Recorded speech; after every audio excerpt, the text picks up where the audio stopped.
جا رہے ہیں آ رہے ہیں. ہمارے نمازی حاجی اصغر صاحب، حاجی اصغر گجر صاحب ابھی رات ہی حرمین کے سفر سے واپس آئے.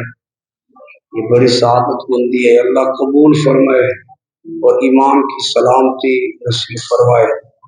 اللہ تعالی ہم سب کو بار بار عمرہ کی اور حج بیت اللہ کی سعادت نصیب فرمائے. یہ مدینہ طیبہ کا ذکر ہم اس لیے کرتے ہیں، اس سفر کی باتیں اس لیے کرتے ہیں، ہمیں پیار ہے جو وہاں سے ہوتا ہے جاتا ہے. ہم ان کے لیے ایمان کی سلامتی کی بھی دعائیں کرتے رہتے ہیں اور کہیں نہ کہیں حضور کی بات کی سب کی ہماری بھی بخشش ہو. ابھی آپ کے سامنے جو ہے قرآن مجید قرآن رشید کی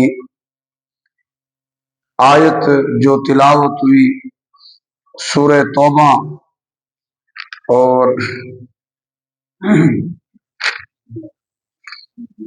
آیت نمبر 101، وَمِمَّنْ حَوْلَكُمْ مِنَ الْأَعْرَابِ مُنَافِقُونَ وَمِنْ أَهْلِ الْمَدِينَةِ مَرَضُوا عَلَى النِّفَاقِ. ارشاد باری تعالی ہے تمہارے ارد گرد دیہاتوں میں سے کچھ جو ہے منافق ہے. وَمِنْ أَهْلِ الْمَدِينَةِ مَرَضُوا عَلَى النِّفَاقِ، اور کچھ مدینے کے اندر رہنے والوں میں سے بھی کچھ ایسے ہیں جو نفاق پر اڑ گئے ڈٹ گئے. پچھلی آیاتوں میں کھلم کھلا منافقوں کا ذکر ہوا، پھر اس کے بعد اولین اور آخرین مہاجرین صحابہ کا تذکرہ ہوا. اب چاند ایک اوروں کا ذکر ہو جو ارد گرد دیہات میں رہنے والے. اللہ فرماتے اللہ تعالیٰ تم انہیں نہیں جانتے، نحن نعلمہم ہم انہیں جانتے ہیں، سنعذبہم مرتین ہم انہیں دوہرا عذاب دیں گے، دنیا کے اندر ذلیل کر کے اور جہاد ان کے خلاف ہوگا اور قتل کیے جائیں گے. یہ دو صورتیں. ثم یردون الی عذاب عظیم، پھر وہ لٹائے جائیں گے بڑے عذاب کی طرف. وآخرون اعترفوا بذنوبہم خلطوا عملا صالحا وآخر سیئا، اور دوسرے وہ بھی ہیں جنہوں نے اپنے گناہوں کا اعتراف کیا. خلطوا عملا صالحا وآخر سیئا، وہ ملا بیٹھے اپنے نیک عمل اور برے عمل کو ایک ساتھ. عسى الله ان يتوب عليهم، قریب ہے کہ اللہ تعالیٰ ان کی توبہ قبول فرما لے. ان اللہ غفور الرحیم، بے شک اللہ بخشنے والا مہربان ہے. دونوں آیاتوں میں دو جماعتوں کا ذکر ہوا. ایک میں جو منافق تھے ان کا ذکر ہوا، پھر نفاق پر ڈٹ گئے. اور اللہ رب العزت فرماتا ہے تم انہیں نہیں جانتے اور ہم انہیں جانتے ہیں. یہ ابتدائی ایام میں تھی، ورنہ اللہ تعالیٰ نے حضور نبی کریم علیہ السلام کو ان منافقین کے بارے میں آگاہ فرمایا. اور پھر ایک وقت آیا کہ حضور نبی کریم علیہ السلام ممبر پر جلوہ گر ہوئے. جمعے کا دن تھا. حضور علیہ السلام نے دوران خطاب آپ نے ان کے نام لے کر فرمایا جو ہے انت اخرج انت فلان انت منافق، فلاں بن فلاں تو بھی نکل جا، تو بھی منافق ہے. یہ امام الانبیاء علیہ السلام نے اس سے پہلے اللہ رب العزت نے ان کے عیبوں پہ پردہ ڈالا. اب جب بندے کو اللہ موقع دیتا ہے، لیکن بندہ جب بے باک ہو جاتا ہے پھر رب العالمین اپنی قدرت کاملہ سے اس کا راز فاش کر دیتا ہے. اس لیے اللہ تعالیٰ سے ڈرتے رہنا چاہیے. اب دوسرا وآخرون اعترفوا بذنوبہم، غزوہ تبوک کا چونکہ منظر بیان ہو رہا، اس میں منافق گئے نہیں اور کچھ مخلصین احباب جو ہیں وہ بھی رہ گئے. اب ان کا اخلاص بھی اللہ کو مقبول ہے اور وہ نیک اعمال کرنے والے ہیں، رہ گئے، جہاد سے جنگ میں حضور کے ساتھ نہ جا سکے. اب حضور نبی کریم علیہ السلام کے ساتھ جنگ میں نہ جانا یہ ایک گناہ تھا، یہ ایک جرم تھا۔ اب انہوں نے یہ جب حضور نبی کریم علیہ السلام غزوہ تبوک سے فتح حاصل کر کے واپس تشریف لائے، مدینے کے قریب جب پہنچے تو ان لوگوں نے اللہ رب العزت کی بارگاہ میں جو ہے اپنی شرمندگی اور ندامت کا اظہار کر کے کہ ہم یہ کیا کر بیٹھے، پیچھے رہ جانے والے یا منافق تھے یا خواتین تھیں، تو یہی کہا ہم نے یہ جرم کیا، ہم سے یہ غلطی ہوئی کہ ہم مجرمین کے ساتھ پیچھے رہ گئے یا خواتین کے ساتھ، دونوں تعبیریں کوئی حرج نہیں، ہم پیچھے رہ جانے والوں میں سے تھے، ہمارا کوئی عذر بھی نہیں تھا، ہم سے یہ خطا ہوئی۔ اب ہم اپنے کیے پہ پچھتاتے ہوئے، نادم ہوتے ہوئے اپنے آپ کو مسجد کے ستونوں سے باندھ دیتے ہیں، اور جب تک حضور نبی کریم علیہ السلام ہم سے راضی ہو کر ہمیں نہیں کھولیں گے اس وقت تک ہم اپنے آپ کو باندھے رکھیں گے، یعنی اپنے جرم کا اعتراف کرتے ہوئے۔ وَآخَرُوا نَاعْتَرَفُوا بِذُنُوبِهِمْ، یہ بھی ایک بڑا پن ہوتا ہے، ورنہ لوگ کہاں جو ہے جرائم کر کے بھی اعتراف کرنے کو تیار نہیں، بلکہ ان کو الٹا اپنی نیکیوں کی گردانیں یاد ہوتی ہیں، وہ پڑھ کر سناتے رہتے ہیں، میں نے یہ کیا، میں نے یہ کیا، میں نے یہ کیا، میں نے یہ کیا۔ اپنے جرموں کا اور گناہوں کا اعتراف جن کو نصیب ہو جائے اللہ رب العزت انہیں پھر توبہ کی توفیق بھی دے دیتا ہے۔ اب انہوں نے یہ اعتراف کرتے ہوئے اپنے آپ کو سپرد کر دیا اور باندھ دیا۔ امام الانبیاء علیہ السلام جب مدینہ طیبہ تشریف لائے، مسجد نبی شریف میں یہ منظر دیکھا، معلوم کیا، تو عرض کی گئی یا رسول اللہ صلی اللہ علیہ وسلم، یہ وہ لوگ ہیں جو آپ کے ساتھ جنگ میں تو نہ جا سکے، لیکن انہیں اپنے نہ جانے کے جرم کا اعتراف ہے، اور یہ اپنی غلطی تسلیم کریں اور اپنے آپ کو پلروں سے ستونوں سے باندھ دیا ہے، اور انہوں نے کہا جب تک حضور ہم پہ راضی ہو کر ہمیں چھوڑیں گے نہیں، ہم اس وقت تک بندے رہیں گے۔ تو امام الانبیاء علیہ الصلوۃ والتسلیم نے اللہ کی قسم کھا کے فرمایا کہ اب ان کا معاملہ اللہ کی سپرد ہے، جب تک اللہ رب العزت ان کی توبہ قبول نہیں فرماتا اس وقت تک جو ہے ان کو ہم بھی نہیں کھولیں گے۔ اس کی وجہ کیا کہ درمیان میں آیاتیں بھی نازل ہو چکی تھی، پیچھے جو آپ سن کر ہیں کہ اے حبیب جب آپ مدینے لوٹ کر جائیں گے تو جو منافقین ہیں وہ آپ کے سامنے آ کر ہیلے بہانے بنا کر معذرتیں کریں گے، تو اے حبیب اللہ تعتذروا لن نؤمن لکم، تو آپ انہیں کہہ دیجیے گا میں تمہارا عذر کوئی قابل قبول نہیں کرتا، ہمیں تم پر کوئی یقین نہیں ہے۔ تو اب یہ جو وہ اپنا اعتراف کر کے اپنے آپ کو پیش کر چکے ہیں، اگرچہ ان کا جو ہے اپنا اعتراف کرنا اللہ رب العزت کو راضی کرنے کا سبب ہے، اب جب تک اللہ تعالیٰ ان کے بارے میں آیت نازل نہیں فرماتا، توبہ قبول نہیں فرماتا، اس وقت تک اور اس حکمت کے تحت پھر یہ آیت مبارکہ نازل ہوئی، وَآخَرُوا نَاعْتَرَفُوا بِذُنُوبِهِمْ خَلَطُوا عَمَلًا صَالِحًا، کہ دوسرے وہ بھی ہیں جنہوں نے اپنے گناہوں کا اعتراف کیا اور وہ خَلَطُوا عَمَلًا صَالِحًا وَآخَرَ سَيِّئًا، وہ ملا بیٹھے نیک عمل کو اور دوسرے برے عمل کو۔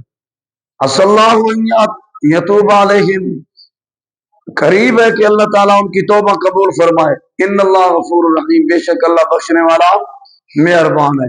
تو اب ان کی توبہ قبول ہونے کی یہ آیت نازل ہوئی، پھر حضور نبی کریم علیہ السلام نے انہیں کھولا، خذ من اموالہم صدقۃ تطہرہم، اور وہ کتنے خلوص سے توبہ کرنا چاہتے تھے، اگلی آیت میں ان کا پس منظر، پھر انہوں نے اپنا سارا مال حضور کی بارگاہ میں لا کر رکھ دیا اور اپنے تمام کے تمام عرض کرنے لگے یا رسول اللہ صلی اللہ علیہ وسلم، یہ مال اور یہ ہماری تجارتیں، یہ ہمارے معاملات ہمارے لیے جہاد میں آپ کے ساتھ جانے میں رکاوٹ بنے، یہ سبب بنے جن کی وجہ سے ہم نہ جا سکے۔ اللہ نے ہماری توبہ قبول فرمائی ہے، آپ نے ہم پر کرم نوازی فرمائی ہے، آپ کے وسیلے سے ہماری توبہ قبول ہوئی ہے، اب ہم یہ مال نہیں رکھنا چاہتے، آپ یہ مال لیں اور اسلام کے لیے جو ہے خرچ فرمائیں۔ آیت مبارکہ میں خذ من اموالہم صدقہ، تو حضور نبی کریم علیہ السلام نے فرمایا میں نے مال بھی نہیں لینا، اور اس کی وجہ پیچھے بیان ہو چکی ہے کہ اللہ رب العزت نے روک دیا تھا، فرمایا کہ اب یہ جو رہ گئے ہیں جہاد میں نہیں گئے، ان کے نہ عذر قبول کرنے ہیں نہ ان کے مال قبول کرنے ہیں، اور انہیں کہنا ہے اللہ تعالیٰ کو تو نہ تمہارے مال کی ضرورت ہے نہ تمہاری ضرورت ہے۔ اللہ رب العزت اور بندوں کو لائے گا جو کہ دین کا کام کریں گے، مال بھی خرچ کریں گے۔ تو اب حضور علیہ السلام نے فرمایا مال نہیں لینا۔ اللہ نے آیت نازل فرمائی خذ من اموالہم صدقۃ تطہرہم، اے پیارے حبیب یہ جو اپنے گناہوں کا اعتراف کر کے یہ معذرت کر رہے ہیں، یہ اخلاص سے کر رہے ہیں اور سچے ہیں، مخلص ہیں، خذ من اموالہم صدقۃ، ان سے ان کا مال بطور صدقہ وصول فرما لیجیے۔ قرآن مجید میں کیسے کیسے احکامات فرمایا، تطہرہم، اے حبیب آپ انہیں پاک فرمائیں۔ پاک اللہ کی ذات ہے اور سب کو پاک وہی فرماتا ہے، لیکن یہاں اللہ تعالیٰ اپنے حبیب کو فرما رہا ہے اے حبیب آپ انہیں پاک فرمائیں، یعنی آپ ان پہ راضی ہو جائیں گے تو یہ گناہوں سے پاک ہو جائے گی۔ تو حضور کی رضا یہ اللہ رب العزت کی رضا کا سبب ہے۔ خدا کی رضا چاہتے ہیں دو عالم، خدا چاہتا ہے رضا محمد۔ کچھ لوگ حضور علیہ السلام کی ناراضگی مول لے کر رب کو مناتے پھر رہے۔ اب یہاں اللہ نے حکم بھی نازل فرمایا اے حبیب آپ ان سے مال بھی لے لیں، وَتُطَهِّرُهُمْ آپ انہیں پاک فرمائیں۔ اگلے جملے وَتُزَكِّهُمْ بِهَا اور ان کا تزکیہ نفس فرمائیں، اور ان کے مال لے کر ان کے مال کے ذریعے ان کی پاکیزگی فرمائیں۔ وَصَلِّ عَلَيْهِمْ اور آپ ان کے لیے دعا فرمائیں۔ حضور کی دعا ایک امتی کے لیے، دیندار کے لیے جو حضور کی کلمہ پڑھتا ہو وہ خود ہی محسوس کر سکتا ہے کہ اس کے لیے کتنا بڑا اعزاز ہے کہ اس کے لیے اللہ کے حبیب دعا فرمائے۔ تو صلی علیہ اللہ تعالیٰ فرمائے حبیب آپ ان کے لیے دعا فرمائیں۔ ان صلاتک سکن لہم بے شک آپ کا دعا کرنا ان کے لیے سکون کا باعث ہے، ان کے لیے سکون کا باعث ہے۔ واللہ سمیع علیم بے شک اللہ تعالیٰ سننے والا جاننے والا ہے۔ اب اس آیت مبارکہ کے اندر ایک تو صدقات وصول کرنے کی ترغیب، پھر صدقہ دیا لیا کیوں جاتا ہے؟ اللہ کی رضا کے لیے، دینے والا بھی اللہ کی رضا کے لیے دے، لینے والے کو چاہیے پھر اس سے دعا دے۔ حضور نبی کریم علیہ السلام کا یہ عمل تھا، آپ جب بھی آپ کی بارگاہ میں کوئی پیش کرتا صدقات حضور اس کے لیے دعا فرماتے۔ حضرت ابن ابی اوفا رضی اللہ تعالی عنہ آپ خود راوی حدیث پاک کے کہتے ہیں کہ نبی کریم علیہ السلام کی عادت کریمہ تھی جب کوئی ان کی بارگاہ میں مال پیش کرتا تو حضور نبی کریم علیہ السلام و تسلیم انہیں دعاؤں سے نوازتے، اور کہتے ہیں پھر ایک دن میں اپنے والد کے ساتھ موجود تھا تو میرے والد گرامی نے بھی حضور پر نور شاہ پہ یوم النشور صلی اللہ علیہ وسلم کی بارگاہ میں جو ہے عطیہ پیش کیا، نذرانہ عقیدت پیش کیا۔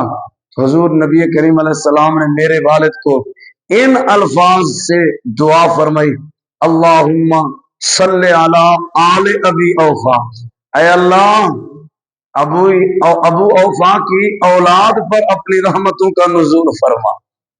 حضور نبی کریم علیہ الصلوۃ والتسلیم کی دعا سے ان کو پر کتنی رحمتیں ہوئی وہ ایک الگ باب ہے۔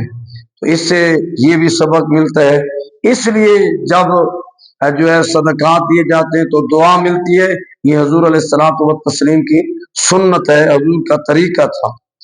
ان آیاتوں کے اندر اللہ رب العزت نے کئی باتیں بیان فرمائی ہیں، اور اگلی آیت میں الم یعلم ان اللہ هو یقبل التوبۃ عن عبادہ، کیا وہ نہیں جانتے کہ بے شک اللہ ہی توبہ کو قبول فرماتا ہے اپنے بندوں سے، ویأخذ الصدقات اور وہی اپنے دست قدرت سے صدقات لیتا ہے، وان اللہ هو التواب الرحیم بے شک اللہ ہی توبہ قبول فرمانے والا ہے، مہربان ہے۔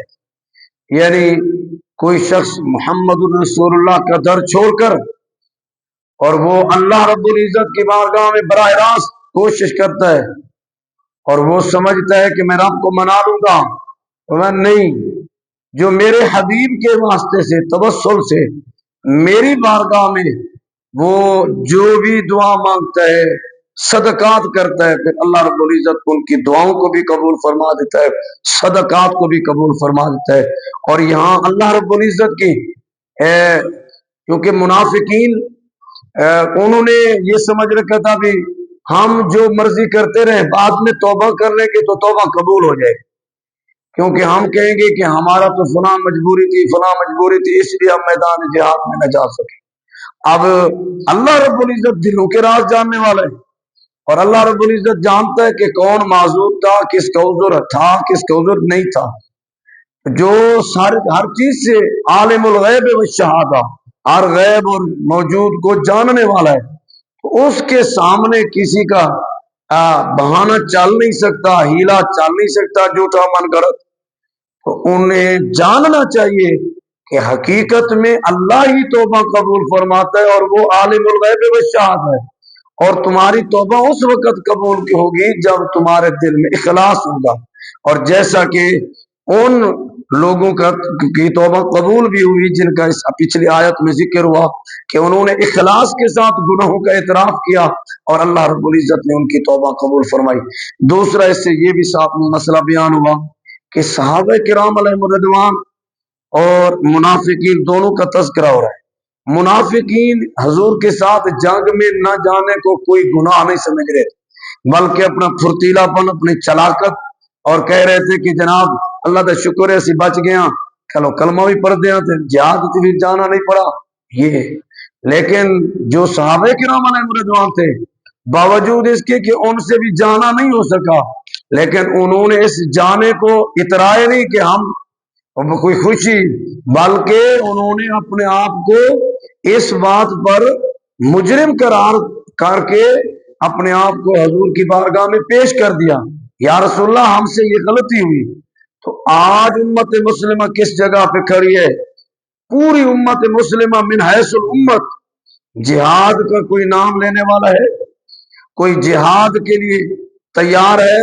پوری کی پوری سلطنتیں، حکومتیں، کوئی مشینری جو اپنے خطے کے لیے لڑنے کو اعزاز سمجھتے ہیں، تو دین اسلام کے لیے پھر جنگ یہودیوں نے کرنی ہے، سکھوں نے کرنی ہے، کیا عیسائیوں نے ہمارے دین اسلام کے لیے انہوں نے جنگیں کرنی ہے؟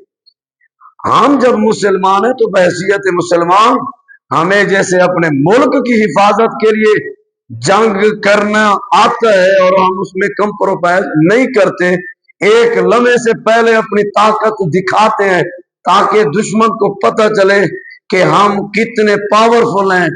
ہم اس درس کی وساطت سے اور ان مقتدر اور مقننہ افراد کو یہ بتانا چاہتے ہیں، خدا را اسلام کی بھی عظمت کی بات کرو، جس کے صدقے یہ ملک ہیں، جن کے صدقے اللہ تعالیٰ کے عذابوں سے ہم بچے ہوئے ہیں، اور وہ دین اسلام اب اس وقت بے یار و مددگار چھوڑ دیا جاتا ہے۔ بالخصوص غزہ، ماس، فلسطین کے اندر کیا نہیں ہو رہا، پھر ظلم شروع ہو گئے۔ اس کا مطلب ہے ایک پالیسی کے تحت یہود و نصارہ پر اسی لیے اللہ نے فرمایا یقین نہ کرو، کیونکہ وہ تمہارے کسی صورت میں بھی خیر خواہ نہیں، اور وہ دھوکہ دینا چاہتے تھے، ٹائم لینا چاہتے تھے، لے لیا، اور پھر کئی منافق درمیان میں مل گئے، اور پھر جناب اب دوبارہ انہوں نے بمباریاں شروع کر دی۔ ان تمام ظلموں کا جو ہے ازالہ وہ صرف اور صرف جہاد ہے، اور اعلاء کلمت الحق کرتے ہوئے ہم اپنا یہ بیان حقیقت میں بیان کر رہے ہیں دل و جان سے کہ مسلمانوں کے پاس اگر عزت کے ساتھ زندگی، خود حکمران چاہتے ہیں ہم بھی عزت سے زندگی گزاریں، ہماری رعایا بھی عزت سے زندگی گزاریں، تو جہاں اپنے ملک اور خطے کے لیے میدان لگاتے ہیں، انہیں چاہیے حضور علیہ السلام کے دین کے لیے بھی اور مسلمانوں کی مدد کے لیے بھی، مظلوم مسلمانوں کی جان مال اور ان کی عزتوں کی حفاظت کے لیے بھی میدان لگائیں۔ اللہ کی مدد بھی آئے گی اور اسلام بھی غالب ہوگا، مسلمان بھی باوقار اور باعزت زندگی گزار سکیں گے۔ اللہ تعالی نبی علیہ السلام کے، صحابہ کرام علیہ رضوان کے عظمت کا صدقہ، شہدائے بدر کی عظمت کا صدقہ جو ہے اللہ رب العزت ہمارے حکمرانوں کے اندر غیرت ایمانی اور جذبہ جہاد پیدا فرمائے۔ الصلاۃ والسلام علیک یا سیدی یا رسول اللہ وعلی آلک و اصحابک یا سیدی۔